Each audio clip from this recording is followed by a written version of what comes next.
Hi, everyone. Just for those who missed the previous episode, let me quickly walk you through around the palace just a little bit. Basically, not even around, but just to look at it from the outside to have an idea where we are. And this is something quite what you do not really expect to find on the streets of Tbilisi.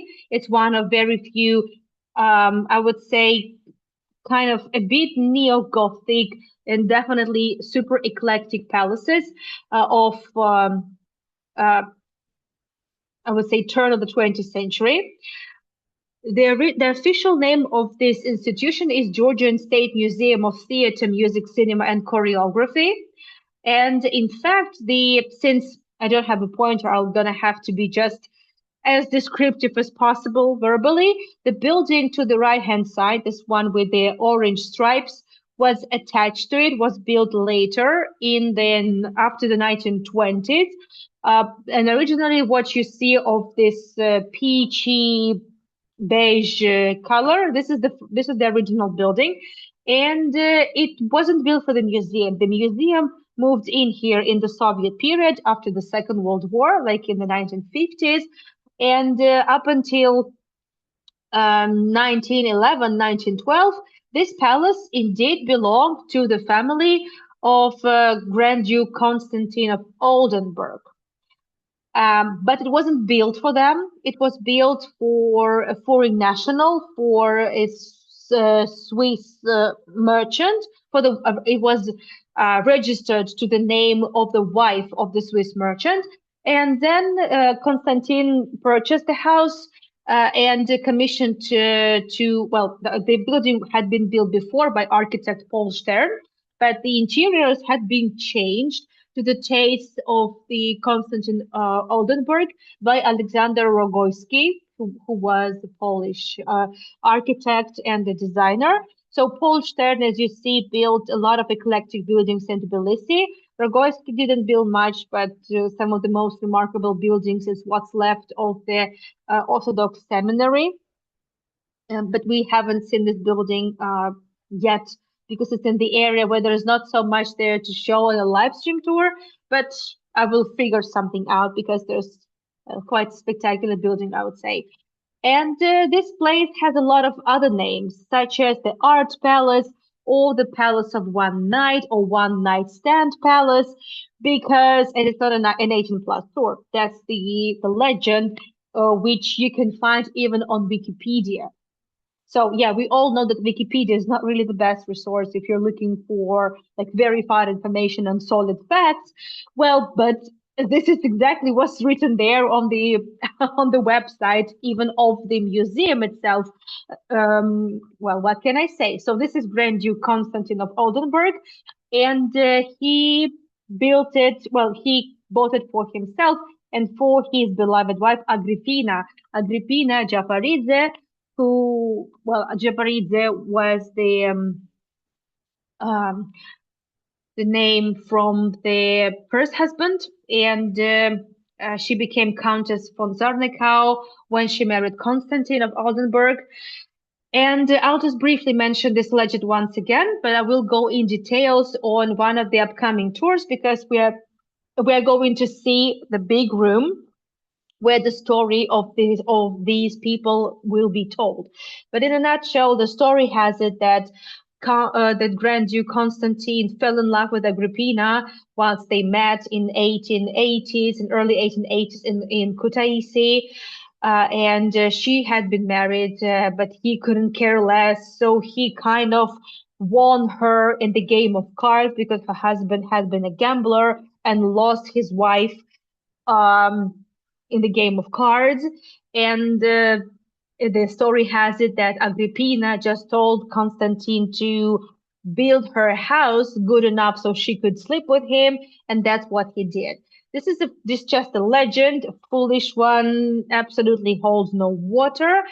But why would you care to spoil the good story with facts, right? So I'm giving you the story, but let's first and foremost, well, I'll give you the right story when the time comes, the true story, I mean, but you know that that legend is just a legend, which is mentioned like everywhere online, honestly. So there's a very little, actually, there's very little information about the life of this family. So when her husband passed away, she remarried and she married Constantine. But yes, indeed, they met for the first time while she was still married. But the house, as I said, was not built for this purpose. I have also a photo from 1916. You see that there is no building to the right, so it's clearly from the later, that building was clearly from the later period.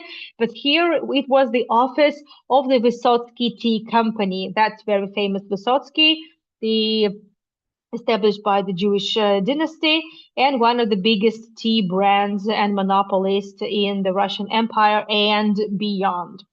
The Vysotsky company is still around. You can find their tea in, I would say, half of the countries of the world. An old photo from that street. You see a little bit of that palace, and just some blueprints left for us by Paul Stern. That's these photos, by the way, these images I found on the official website of the museum. But as I said, now in these royal interiors, which have been quite recently restored, by the way, this palace happened to be the very first historic building to be restored in the modern history of free independent Georgia. And that was a very expensive project. The restoration was done on a very high level. It was like professional historic restoration. And right now we find the exhibits that I would say most of the artworks, they are the property of uh, the Dadiani family, and the one of the I would say one of the oldest aristocratic dynasties in the country, and also uh, it is the museum of different artifacts and applied art objects that have something to do with cinema, theater, and applied arts in Georgia. For example, let's have a look at this artwork. This is the portrait of King Teimuraz. You see, he lived in mid 18th century, or in the 18th century. That's the times of independent Georgia. So King Timoras was a powerful king. He managed to unite several kingdoms of the region because, as you know, Georgia used to be just a collection of independent small states that would constantly in the state of war against one another. And King Teimuraz was strong, but he was always looking for some backup and support because he also had to constantly fight the onslaught coming from the east. That is the Ottoman Empire and Persia. So he traveled to the Russian Empire to meet the Empress Elizabeth. So we're talking here 1761 when he came to, no, 1760 when he came to Russia. He stayed for quite some time and he impressed Elizabeth so much that she asked her court artist to draw a portrait of Teimuraz. So the Antropov was the artist. I had no idea, by the way, that there is actually a portrait of the artist, and so he created portraits of almost every member of the court that Elizabeth asked him to. So for a visitor from another state, it was an honor. And obviously, it took some time. So he stayed in Russia for quite a while. And unfortunately, Teimuraz never really left Russia. So you see, Antropov did a very good portrait. It's a good one, and you can see already that the skill, the professionalism of Russian artists had really, I would say, increased after the first half of the 18th century portrait that looked very, I would say, primitive in. in the way they were made. Nevertheless, Teimuraz unfortunately died when he still stayed in Russia. So he stayed for a long time. There was a lot to do. At that time, Georgia was still independent. It wasn't really the Georgia we know nowadays. It was just several kingdoms united under King Teimuraz, several kingdoms. And he died when he was in Astrakhan. Astrakhan is the city is still there. It's an old city that was included in the territory of Old Rus by Ivan the Terrible. We already spoke about Ivan the Terrible. There were a lot of things actually that happened during his reign, such as on my previous tour, we spoke about the history of the British community and British diaspora in Russia. So it started also with Ivan the Terrible. We are talking here 16th century, 1500s. And Teimuraz died there unexpectedly in 1762.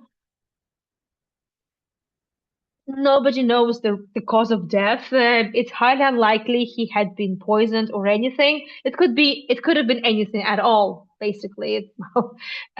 And so he passed away and he was buried in Astrakhan. His body is still there. And I know that Georgia has been negotiating the process of the return of the body, but it hasn't happened yet. I actually don't know if there's any hope to that, but he's buried there. And Astrakhan, I can finally show you at least a little bit of the city. It has a lot of old Russian architecture, but it was a big trade city in general. So it also had architecture of various periods. I mean, look at these Art Nouveau buildings. I highly doubt that this is the original color, though. This is the Stock Exchange building. Um, it looks like the color was chosen in the Soviet time and they stick with it. It's hard to say. I've never been to Astrakhan myself, unfortunately, but you can see that the city is really old, and in some way it does remind me a bit of Moscow. And Astrakhan also had its own Kremlin. Kremlin is basically a fortified city, so it has its fortress too. So it's like every ancient city, it had its fortification. It was a fortress. It was a walled city, basically. Yep. So at times of Teimuraz, this is somewhat what Astrakhan looked. So that big river, that was an important trade mm,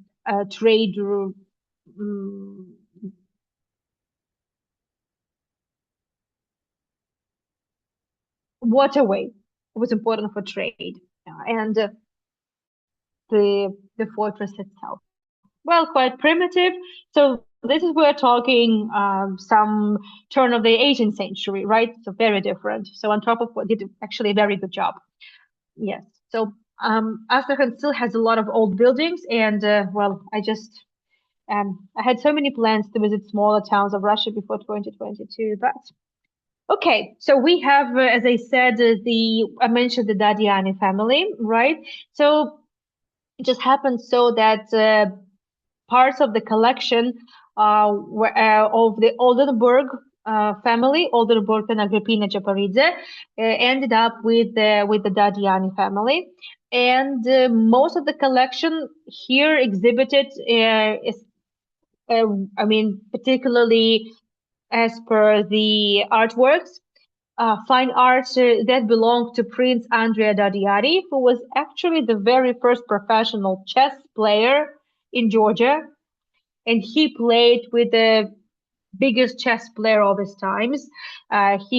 He played and competed at international tournaments all around Europe. He happened to be the first Georgian student of the University of Heidelberg.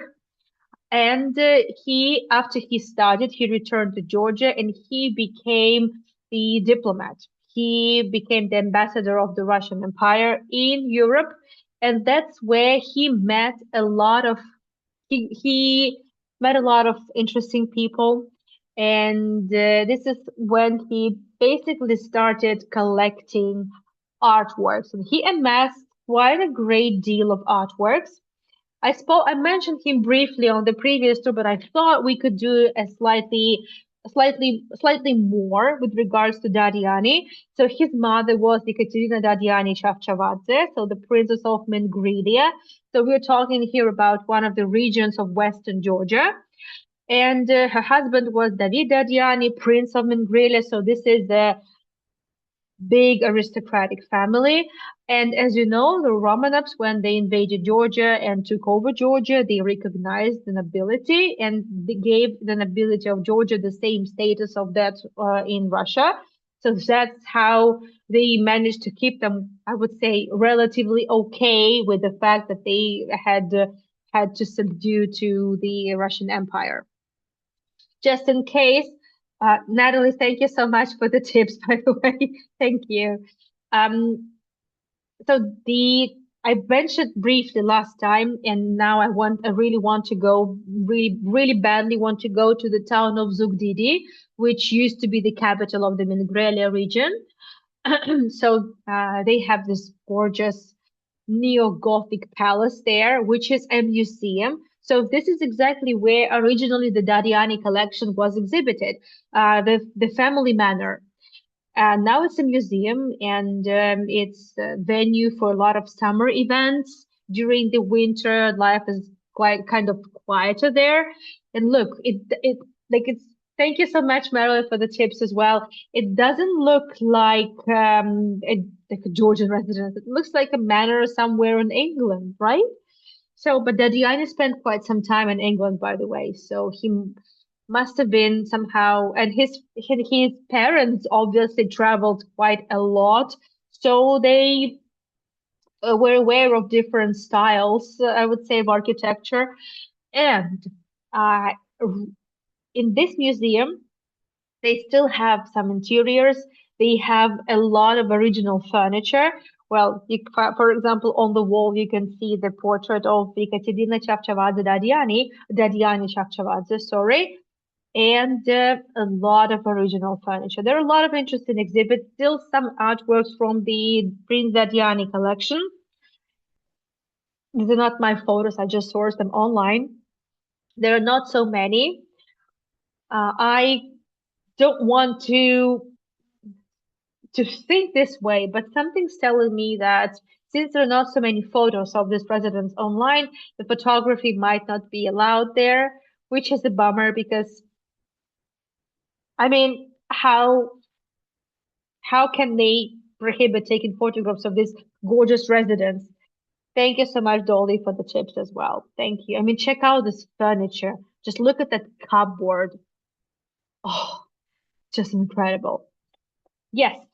And after Prince Dadiari passed away, well, actually, even it wasn't even because of the Prince Dadiani. It was in general because of the situation that happened that took place that was happening in Russia. Well, I mean the Russian Revolution. Finally, Georgia got independence, but as you know, for a very short period, only for 3 years. So eventually, Ekaterina Chevchavadze Dadiani, together with her daughter, so the sister to Andrea Dadiani, they had to go. They fled to France. Ekaterina Dadiani lived. Her mother also lived in St. Petersburg for a while. They actually were not allowed. At some point, they were not allowed to come back to Zugdidi. So after some time, she managed to leave for France together with her daughter and some of the artworks from the collection. Then they would be able to, well, they would be able to go back and forth, but eventually, after the Bolsheviks invaded, they left for good.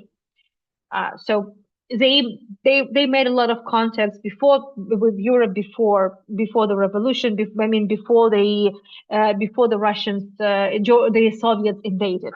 But eventually, shortly after the invasion, they were able to flee.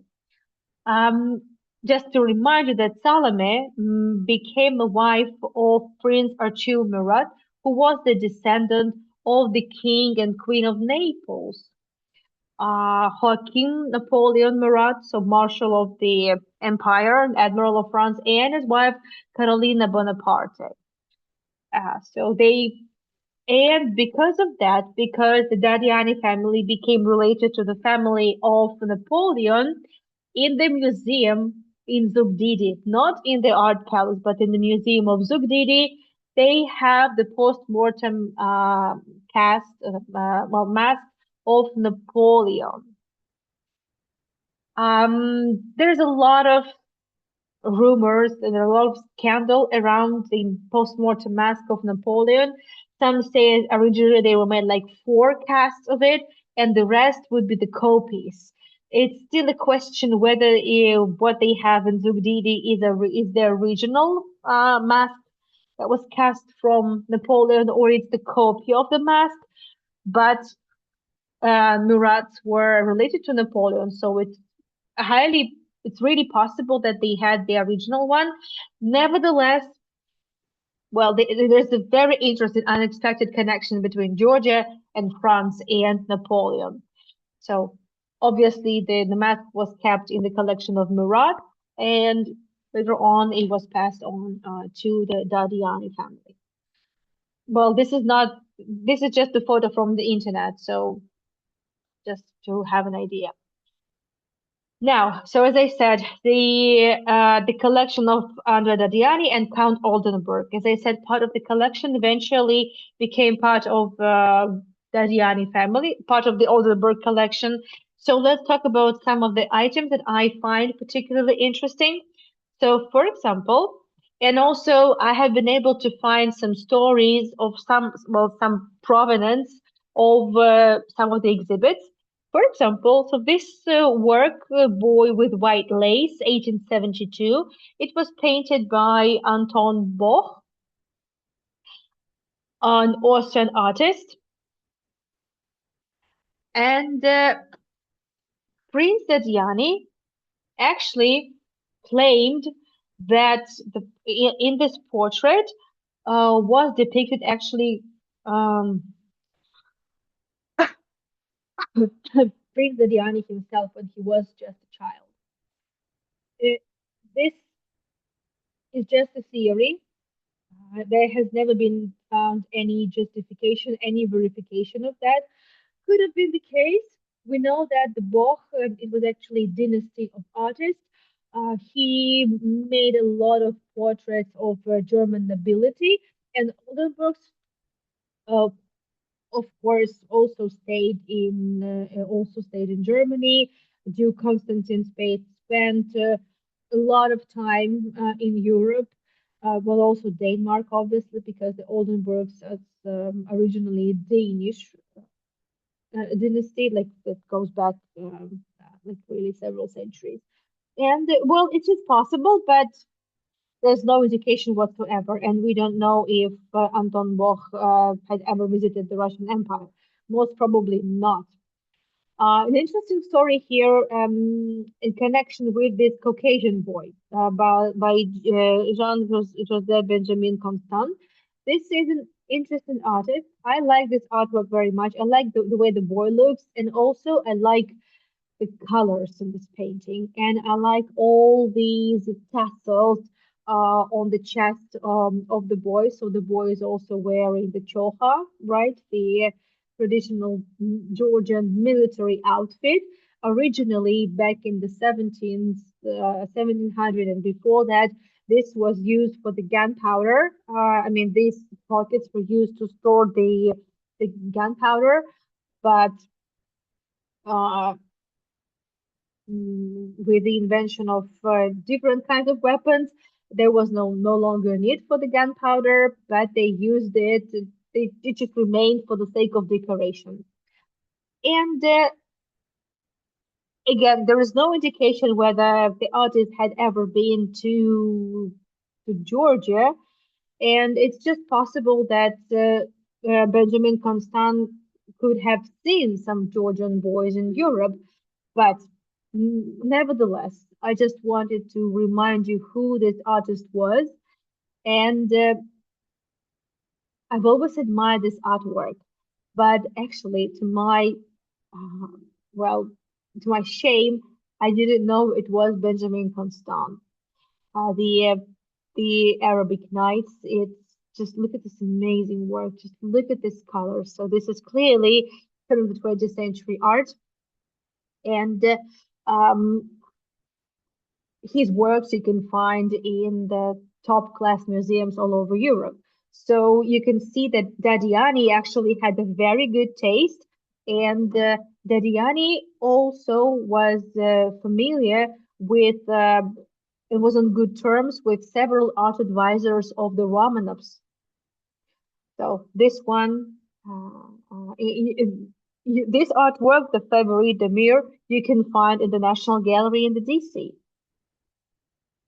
Very Art Nouveau-ish, a little bit, even a little bit of Pre-Raphael. It gives me this Pre-Raphael vibe. Judith, Judith looks very Art Nouveau-ish. So from Metropolitan Museum of Art. So I'm just saying that in Georgia you can find the originals. I don't mean to say how come in Georgia, so far away from everywhere, you can find some really top class artworks. It's just amazing how all this is connected, and it's quite unexpected to come. Well, I didn't expect to see artworks of this level, but it's great, and it's well, this Judith, I would say I'm mostly used to the Judith in the Hermitage Museum. I would say that of a much more Italian type, but this one is actually very, I think she is one of the best Judiths I've seen. This really, like, I would say, strikes the chord.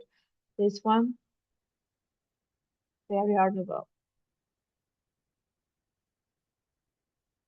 But again, as I said, there is no indication that the artist had ever visited the Caucasus. However, we know that Benjamin Constant was also Orientalist, and that's why a lot of his works have this Oriental vibes, a lot of detail to the costumes and the interior decoration. So it's just highlighted that he had interest in some sort of Georgian culture as something I would say that's because we know Georgia is kind of a blend of the East and West. So it is possible. So he didn't, technically speaking, he didn't have to go to Georgia to to make the portrait of a Georgian boy. But it's not called a Georgian boy as well. It's called a Caucasian boy. So, but we know that in some cultures of the Caucasus, the uh, the costumes are, I would say, more or less the same, but there are differences. So this boy definitely looks Georgian, but it's called the Caucasian boy. And I thought it would be a good idea to once again explain to you this interesting thing since I'm a linguist. So these type of things that really interest me a lot. How on earth the term Caucasian started to be applied to a racial type, to a type of a race, right? So this classification was born in the 19th century by an by Johann Friedrich Blumenbach, who was an anthropologist, ethnographer, and a doctor. And so he he developed like five different races, and he thought quite short-sightedly and very um, politically incorrect. So, but anyway, so he claimed that the supreme white race actually, so the representatives of the supreme white race come from the Caucasus. So Caucasian originally applied to people coming from the Caucasus, but in his classification, it was used to describe the most supreme white race in his classification. So it's not his classification is not used anymore, but somehow exactly this term made its way to official forensic science, to the anthropology, to biology, and it's still there. The term has stuck, but so it's kind of just just kind of come to think of it, I thought it would be interesting to talk about this as well. Anyway, but this has nothing to do with the museum. What has to do a lot with the museum is the collection. There is a great deal of Dutch art, a great deal of French art.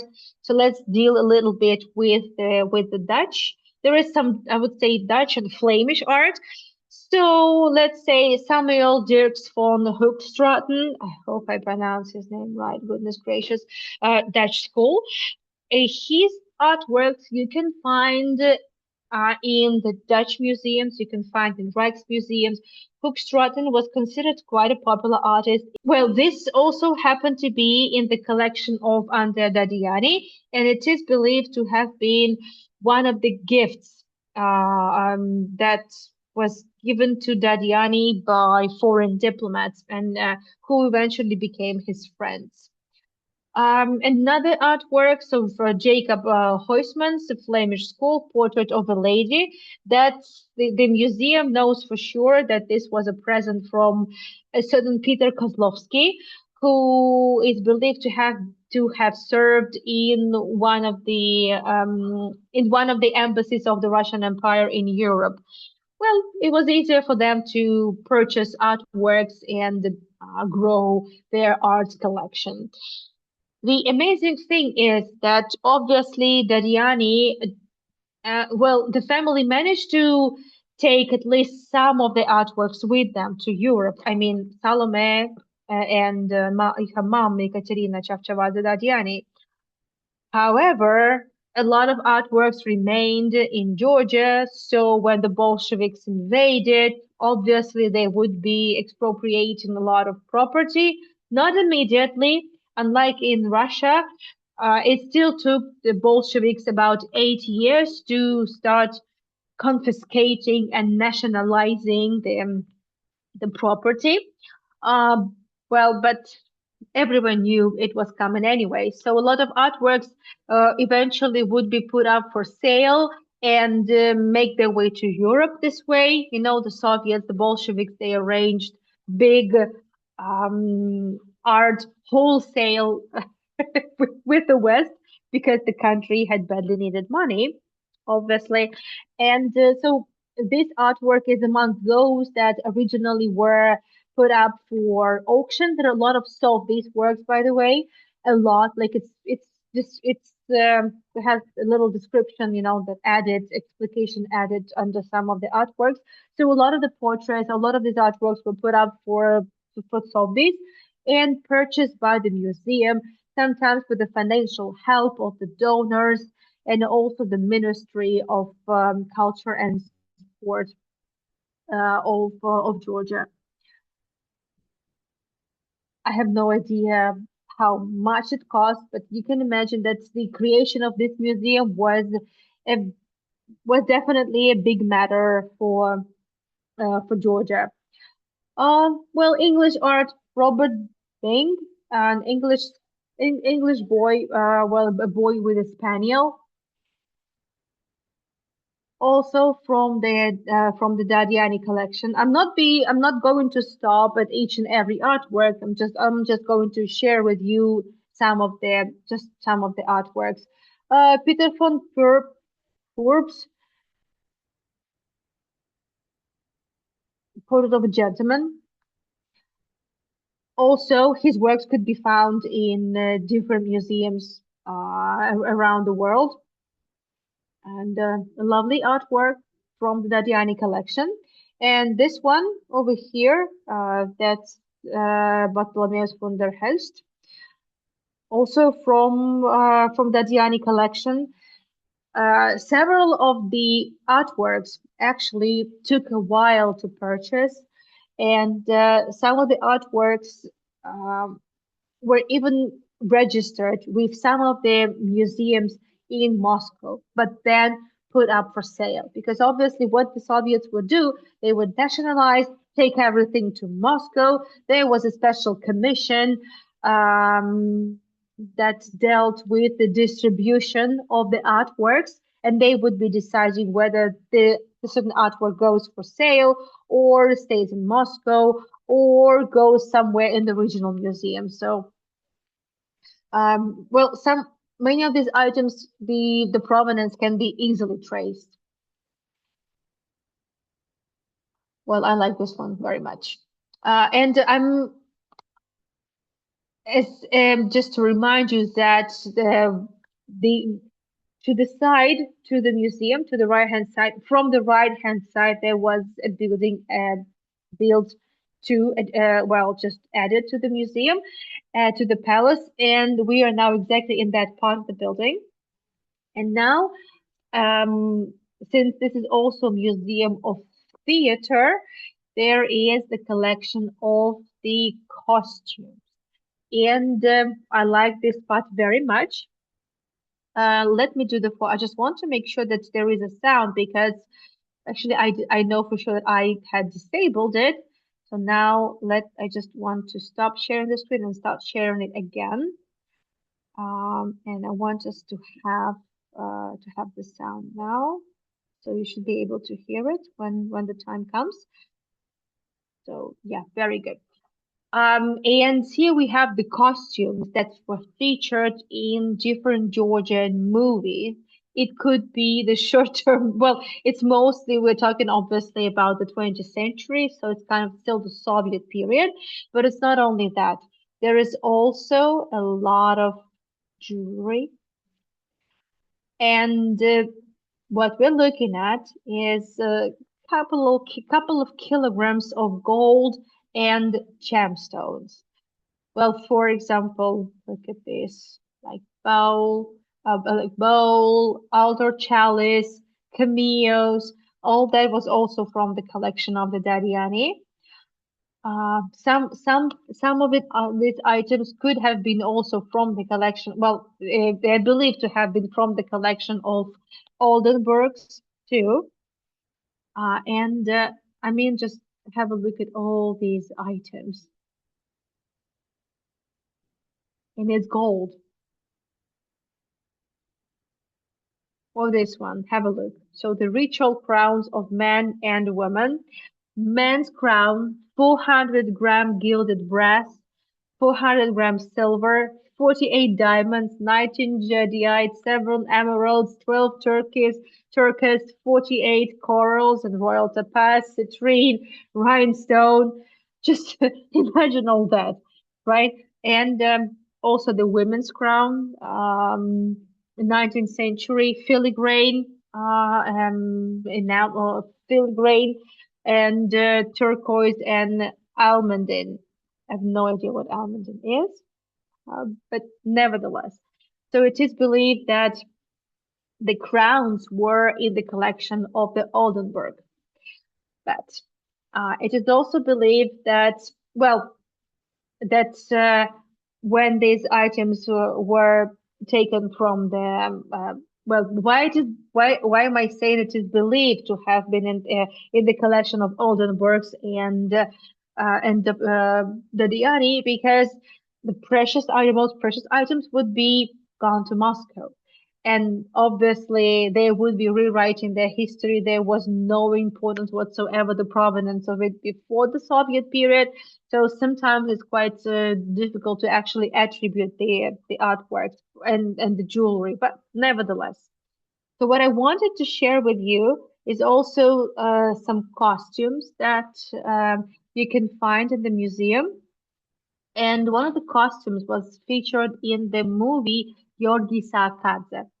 That film was released still during the Soviet period, Georgi Sakadze, and it's one of the, I would say, very popular epic stories that dealt with the history of Georgia in the uh, at the turn of the 18th century. Its fight for independence, its fight against also uh, the um, the Ottoman rule. And let me share with you a little bit of the story.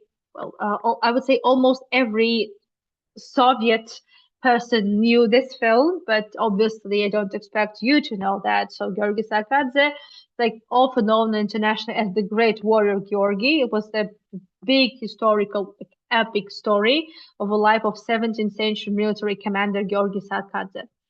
And so the film follows the rise from a gifted commoner to a brilliant general navigating the turbulent politics of the Caucasus. And we know that that turbulent period actually ended up with a big invasion of the Persians.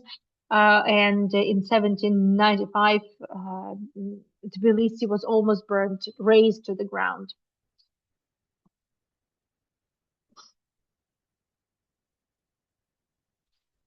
So I would like to share with you a little bit of the film, just a little bit, and I've also added the captions, some automatically generated subtitles. But I want you to see, and the film was made in like 1942, amidst the Second World War. And I want you to pay attention to the costumes, and I want you to pay attention to, well, there is Tbilisi featured there because everything is happening in Tbilisi first and foremost.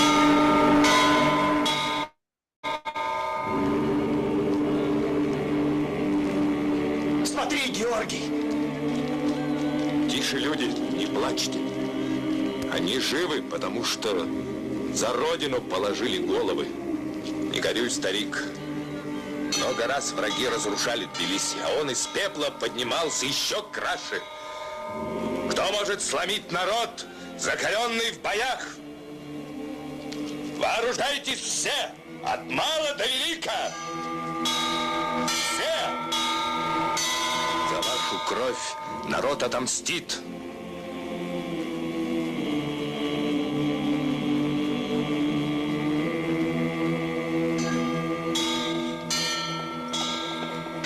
Нодар, зажги огни на башнях. Гато, скачи в носте. Батарс, ты скачи к царю. Поднимайте народ на священную войну.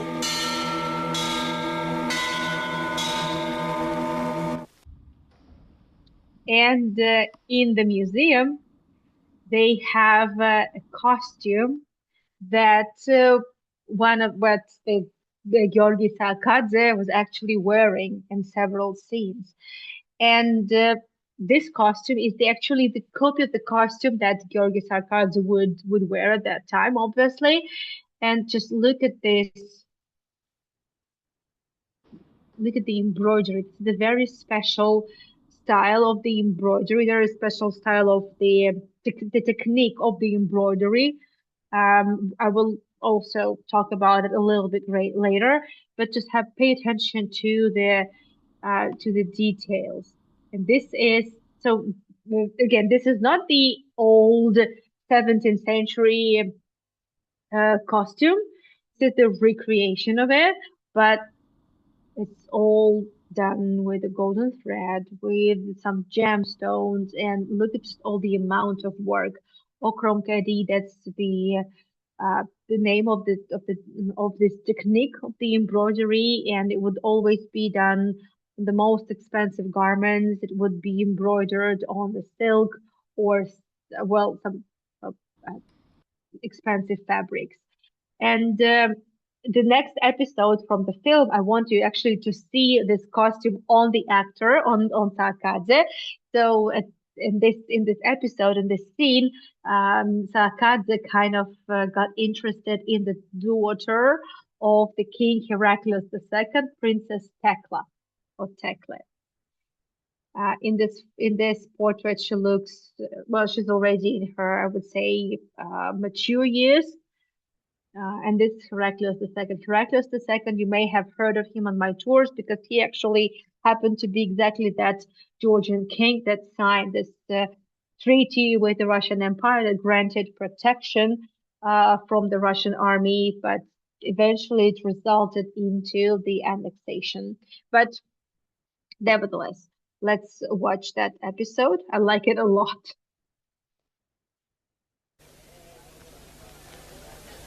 That's her. Текле, взгляни, как блеснул взгляд царя. Царь с тебя глаз не сводит. Вы шутите. Он улыбается. Просто ему нравится у нас. Слепая. Ты восхитила царя. О, горе мне. Боже мой. Глаз не можешь оторвать, светлый царь. Ты прав. Она прекрасна. Мой Георгий, на кого похожа сестра твоя Текле? Она недостойна твоего внимания, светлый царь. Вина! So the ochrom kedi. Kedi is actually translated from Georgian like a dress. So this is a very special design and embroidery of Georgian dresses. And in general, kedi is also applied to very opulent, I would say, very high class and expensive type of garments. So the ochrom kedi could look like that. And imagine basically the entire garment all embroidered in these designs with a golden thread, again silk. A lot of gemstones could be used as well. So this is clearly something absolutely extravagant and expensive. And the last item to talk about before we wrap this up is the recreation. This is not the original dress, but this is the copy of the dress of Queen Tamar. So you will see later on what inspired the artist to create this artwork, but this work of art. I mean, clearly this is not just the dress; it's way more than that.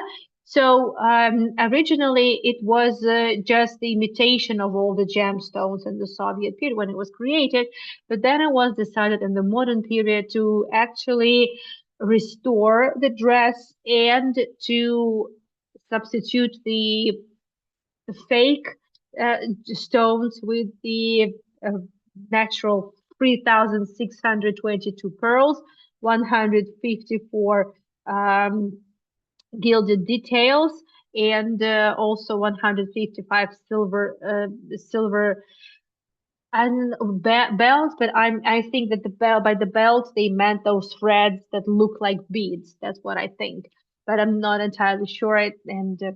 But that's just my idea. So who was Queen Tamar? So I'm using these tools to also share with you as much as possible with regards to the like Georgian history, right? Georgian heritage, because I'm doing these tours not because I want to show you, look, there is a Romanov legacy in Georgia as well. This is not about that. It's just the being absolutely blown by what kind of things you can find in the Caucasus with connection with the rest of the world. So this dress was clearly inspired by the fresco in the Betani monastery. This is like 13th century we're talking basically. And the Queen Tamar ruled in the 12th century. Well, I thought that just providing a little bit of the written text would make more sense. So basically, Queen Tamar is one of the most remarkable female rulers, not just in Georgia, but I would say in medieval Europe. And she was recognized by a lot of rulers, European rulers, contemporary, well, who ruled the same time she ruled. And yes, exactly. I would say the reign of Queen Tamar, but actually it's not the king, it's the not the queen, but they call her actually Queen Tamar. King Tamar, I mean masculine word, masculine form of it, not the queen, but the king. Well, it is it just happened to be the Georgian Golden Age, which would finish shortly after that, after she passed away. So she managed to unite a lot of smaller kingdoms, unified a lot of smaller kingdoms, and build a strong, united kingdom. By the way, through that would stretch from the Black Sea to the Caspian Sea, which is basically the territory of Caucasus. So we can say that she kind of unified half of the entire Caucasian region and turned it into one state.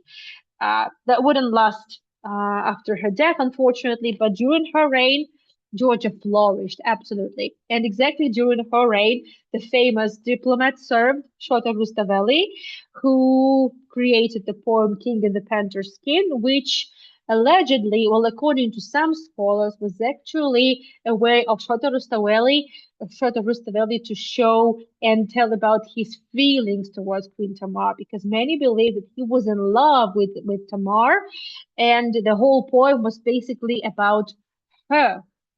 But he couldn't say it in her face. But he, well, I mean, she could have understood. So well, hard to say, but obviously he could not be with her. And he was just a diplomat who helped her unify the Georgian states, who helped her establish rapport and diplomatic relations with the European countries. That was clearly the uh, one of the most remarkable historical characters from Georgia in the 12th century. So, and because Georgia was very strong, and her presence in Jerusalem was always welcomed. There was even built a monastery of the Cross, which now belongs to the Greek Church. But up until 17th century, it was the Georgian convent of the Cross. I have been able to find some illustrations as well.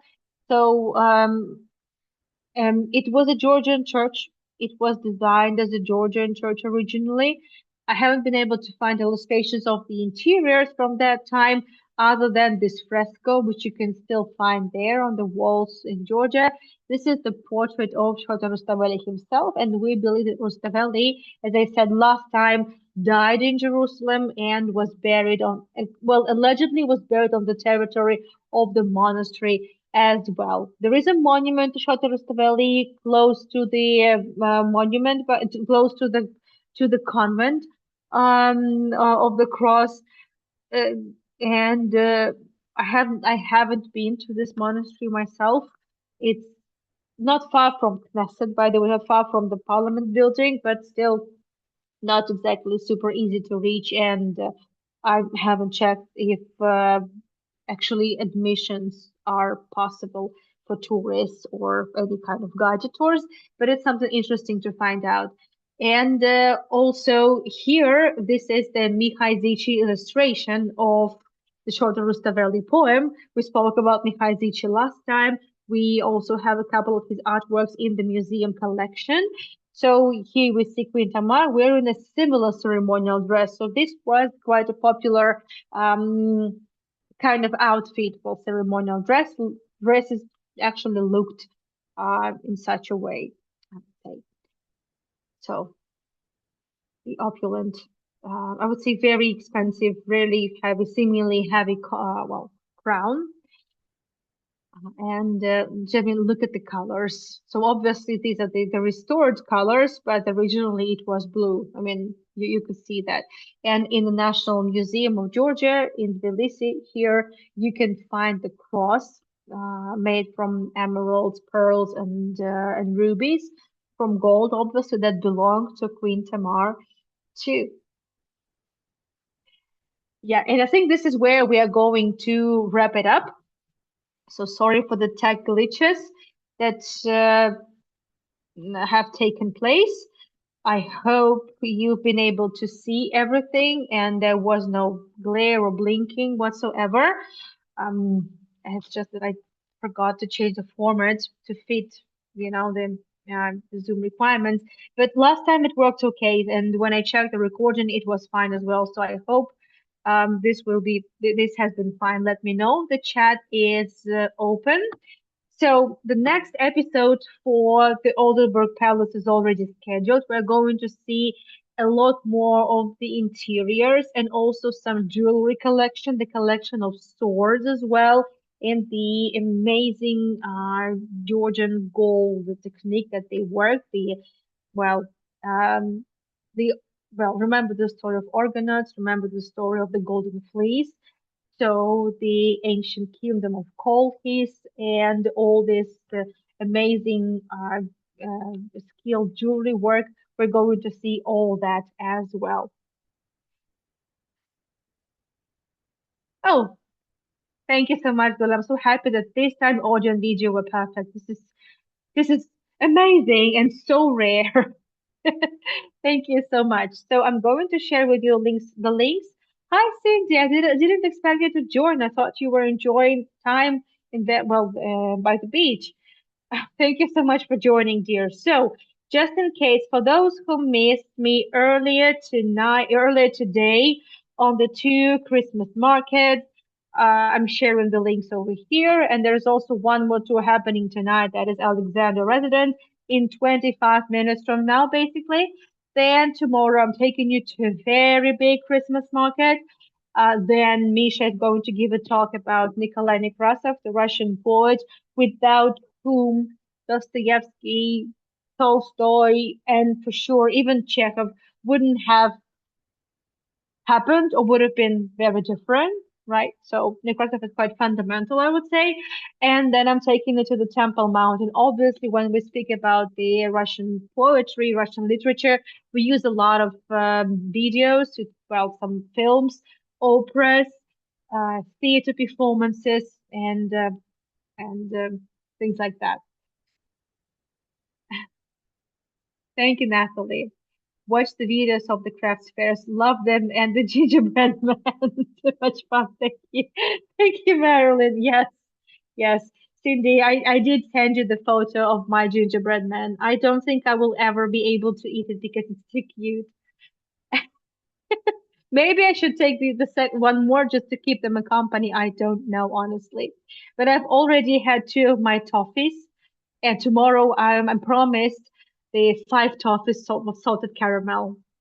Yes. So it was a good market, and I think I'm still a bit cold from the previous one that I had to do just outside of the market. But yes, it was a lovely two market tours. We saw some absolutely unique items on the second tour, like absolutely unique, and well, I'll be able to see some of them tomorrow as well on the big market. The market tomorrow is going to take place in a hotel, so definitely I'm not gonna get cold, and well, I can't wait to get some more toffees. The naughty gingers woman, yes, the naughty gingerbread woman. Yes, I think I should get her a company. But I wonder if she's delicious because they said it is delicious. So I wonder if I should eat it. I have to think about it. Thank you so much, everyone, for joining me. So I think you have all the links now. Do you? So what I have forgotten to do is to prepare the links for the upcoming weekend. But the third episode of the Oldenburg Palace is already there on my website, as well as the next episode for the English embankment. There are going to be more Christmas markets next weekend, I promise. And there's going to be just a lot more to explore. And yeah, so I'll see you in Alexandria in 20 minutes from now. I might actually now have one more toffee. I haven't decided yet, but I should also go to the shower. Should I shower or have a toffee? I don't know. I need to think about it. Thank you so much, everyone. It was fun. It was lovely. And I'm so happy that I can share all these things with you on this tour. Both, it's only 20 minutes that I have. I don't think I have enough time, actually. Yeah, thank you so much, everyone, for joining. I will see you very soon. Yeah, I could chew in the shower as well. Okay, I need to think, but I need to go. I'll see you soon. Bye bye, everyone. Thanks a lot for everything and for your support, of course.